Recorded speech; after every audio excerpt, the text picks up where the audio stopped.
काल समर्थकांसोबत मिसळ पार्टी केली. काय नेमकी कार्यकर्त्यांची मतं होती? काय याच्या माध्यमातून कार्यकर्त्यांनी आगामी विचार करण्यासंदर्भात काही सल्ला दिलाय का? 2 जुलै हा माझा वाढदिवस असतो आणि वाढदिवसाच्या निमित्ताने जे काही आम्ही सामाजिक उपक्रम घेतो त्याची ती पूर्वनियोजित बैठक होती, जी दरवर्षी असते. त्या बैठकीला मी असलंच पाहिजे असं काही नाही, कारण ते माझा वाढदिवसाचं नियोजन आमचे सगळे सहकारी करतात. काल अशीच बैठक सुरू असताना त्या ठिकाणी मला फोन आला, मला बोलवलं. मी 10:30 वाजता 9 वाजेची बैठक होती. मला 9:30 वाजता 10:30 वाजता मी गेलो. गेल्यानंतर त्या ठिकाणी अनेक लोकांनी ज्यांनी घडवलं, ज्यांनी मला इथपर्यंत पोहोचवलं, ज्यांचे अधिकार ज्यांचा माझ्यावरती आहेच आणि ज्यांचं योगदान आहे अनेक लोकांचं, ते मला माझ्या प्रभागातले नागरिक होते, ज्यांच्या मतावर आम्ही 4ही नगरसेवक निवडून आलेले. अशा लोकांनी मला इथं बोलवलं आणि त्यांनी मला काही बरेच माझी कान उघडणी त्या ठिकाणी त्यांनी केली, कारण तो त्यांचा अधिकार आहे. त्यांनी जे सांगितलं त्याच्यात सत्यता आहे. सत्यता अशी आहे, 30 वर्षापासून शिवसेना पक्षाशी मी एकनिष्ठ म्हणून काम करतोय. कार्यकर्ता, शिवसैनिक, शाखा प्रमुख ते आजपर्यंत इथे आहे. परंतु यापूर्वी माझ्या मागून आलेले लोक आमदार, खासदार, मंत्री होऊन निघून, पदं घेऊन निघून गेले. आम्ही निष्ठावान लोक आहे, आम्ही शिवसैनिक आहे आणि शिवसैनिक कधी चमकोगिरी करून चाटेगिरी करून मीडिया समोर पण कधी आलो नाही. परंतु ज्या लोकांनी काल माझे डोळे उघडले ते सुद्धा विचार करण्याजोगे आहे. मी जेव्हा विधानसभाची उमेदवारी मागितली असेल, माझी कॅपॅसिटी असताना, निवडून येणार असताना, तेव्हा मला डावलण्यात आलेले आहे. महापौरची उमेदवारी मागितली असेल तेव्हा मला डावलण्यात आलेले आहे.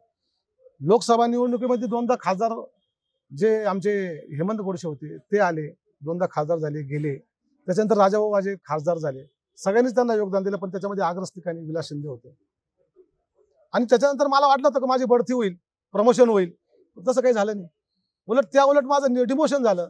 जो माणूस लोकसभेच्या प्रचारात नव्हता, शेवटचे 2 दिवस प्रचारात आला, ज्या माणसाची शिवसेनेमधून बडतर्फी झाली होती, त्या माणसाला तुम्ही जिल्हा प्रमुख करता. त्याच्या मागे एक नगरसेवक नाही, 12 वाजता उठणारा माणूस. आम्ही सकाळी 7 वाजेपासून शहर आणि जिल्हा फिरत राहतो, ग्रामीण भागात आणि शहरी भागात. आम्हाला वाटतं तर आमचं प्रमोशन, पण बोलायचं केव्हा आहे? आमच्या भावना कधी आम्ही व्यक्त नाही केल्या. आमच्या पक्ष नेतृत्वानं सांगितलं, संजय राऊत साहेबांना भेट घेऊन सांगितलं, त्यांना आम्ही सांगितलं आमच्या भावना व्यक्त, त्यांनी ऐकून घेतलं. येत्या 10-20 दिवसात आपण निर्णय घेऊ, असे पुढच्या आठवड्यात घेऊ म्हटले होते, पण ते झालं नाही. काय त्यांचे दौरे असतील. परंतु हे सगळं ज्युनियर माणसाच्या हाताखाली काम करायचं का? असे मीच नाही, असे अनेक शिवसैनिक आहे या जिल्ह्यामध्ये जे निष्ठावान आहे, परंतु त्यांनी कसल्या पदाची अपेक्षा नाही केली. पण हे चालणार केवर? हा एक मुद्दा आहे. आयुष्याचे 54-55 वर्षामध्ये पदार्पण करणारे लोक आहे आम्ही. 30-30 वर्ष संघटनेत काम करतोय. मग चापलुसी करून, चमकोगिरी करून जर मिळत असेल तर असे पद नको आम्हाला. आम्हाला आमच्या कॅलिबरने मिळायला पाहिजे, आमच्या क्वालिटी लॉयल्टीच्या हिशोबाने आम्हाला पदं मिळायला पाहिजे. आमचा विचार केला पाहिजे, या मताचा मी आहे. जर असं होत नसेल तर त्याला कुठेतरी आम्हालाही आमचे लोक विचारलेले आहेत.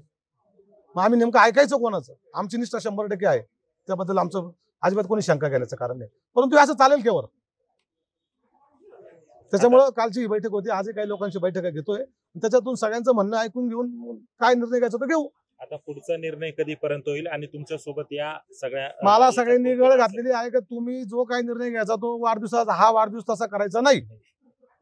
परत मी सगळ्यांचं ऐकून घेतोय, तो त्यांचा अधिकार आहे. ते बोलले, त्यांच्या जीवावर मी वर्गाने काढून आम्हाला निवडून द्या त्या लोक. आमच्याकडे काय, आम्ही फाटके लोक आहे हो, आमच्याकडे काय? पण ज्यांच्या जोरावर आम्ही आहे, आमचे ऍसेटच आमचे लोक आहे ना. आमची ऍसेट, आमचा बँक बॅलन्स, आमचे लोक, आमचे मतदार, ते जसं सांगतील त्याचा आदर आम्ही करू आणि त्या पद्धतीने पुढे वाटचाल करू. परंतु 30 वर्षाचं एका पक्षाशी आम्ही प्रामाणिक, निष्ठावान आहे, कडवट पण आहे. आमच्या पक्ष नेत्यांना आम्ही जाब विचारू ना, ते आमचं ऐकतात ना, आमचं ऐकतील. बघू काय होतंय ते बघू. या सगळ्या नाराजीवर कुठेतरी काहीतरी 2 दिवसामध्ये आम्ही परत तुम्हाला वाटतं का? 2 दिवसामध्ये आम्ही सगळ्यांचं ऐकून घेऊ. मी पक्ष नेत्यांशी परत भेटेल आणि मग निर्णय घेऊ.